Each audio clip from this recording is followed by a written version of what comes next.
दीजिए कि आपको आज नेहरू जी, राजीव गांधी, इंदिरा गांधी ही क्यों याद आए? देखिए, बिल्कुल मैं किसी के काम पे टिप्पणी नहीं कर रहा हूं। नेहरू जी, इंदिरा जी क्यों याद आए?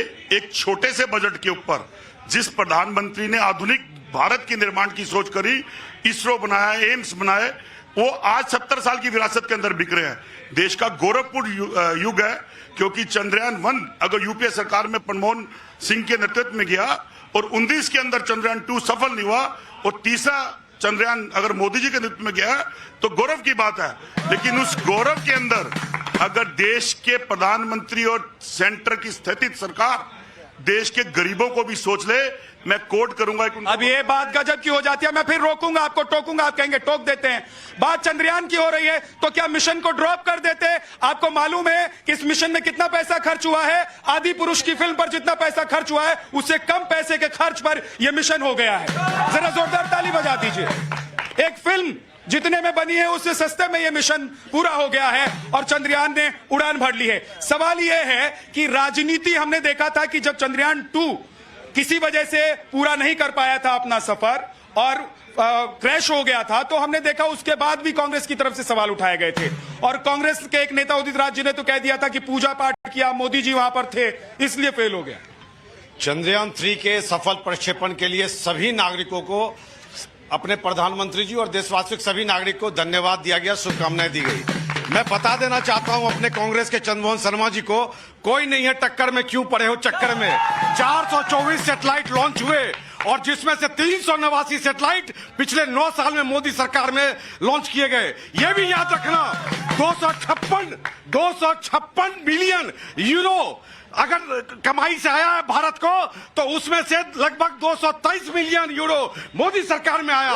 160 की अगर डॉलर, अगर मोदी से अगर $160 अगर आया कमाई, तो उसके अंदर 156 मोदी सरकार में आया है।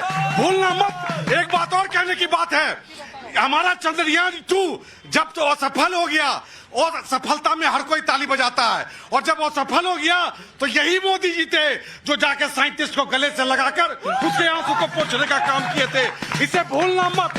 हम नहीं कहते कि नेहरू महान नहीं थे, लेकिन हम ये भी कहते हैं कि मोदी भी कोई कम नहीं है। देश का स्वाभिमान है, देश का मान और सम्मान है। देखिए, देश का मान और सम्मान तो देश के कोई भी प्रधानमंत्री हो, अगर वो काम हो रहा है देश में, जिस वक्त काम होता है तो उनके लिए कहा जाता है। इसीलिए मुझे लगता है कांग्रेस भी नेहरू जी को याद कर रही है। लेकिन आपको लगता है कि ये देश प्राइड से बड़ा राजनीति का विषय है?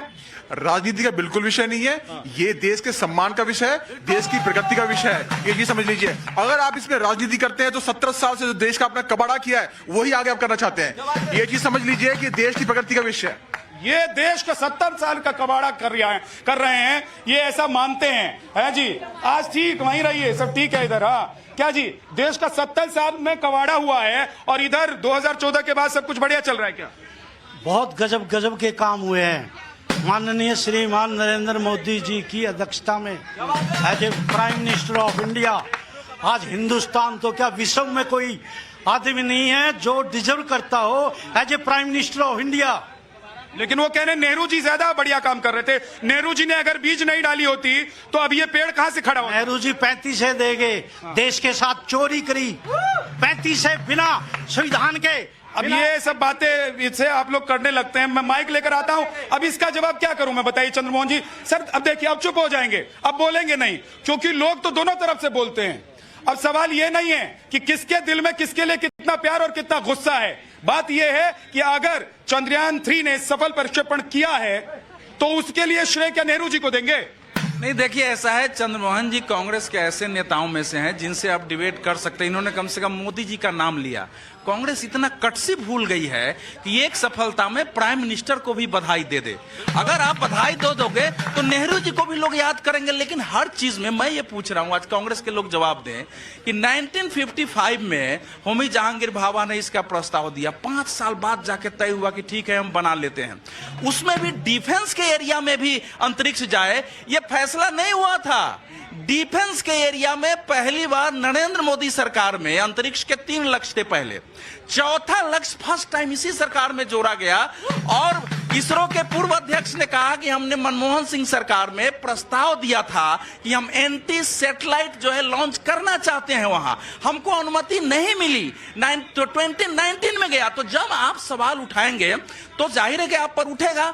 मैं तो पहले कह रहा हूं कि हमारा यह अभियान अगर सफल होता है, दक्षिण ध्रुव में हम स्थापित करते हैं, तो दुनिया में भारत ऐसा करने वाला पहला देश हो जाएगा।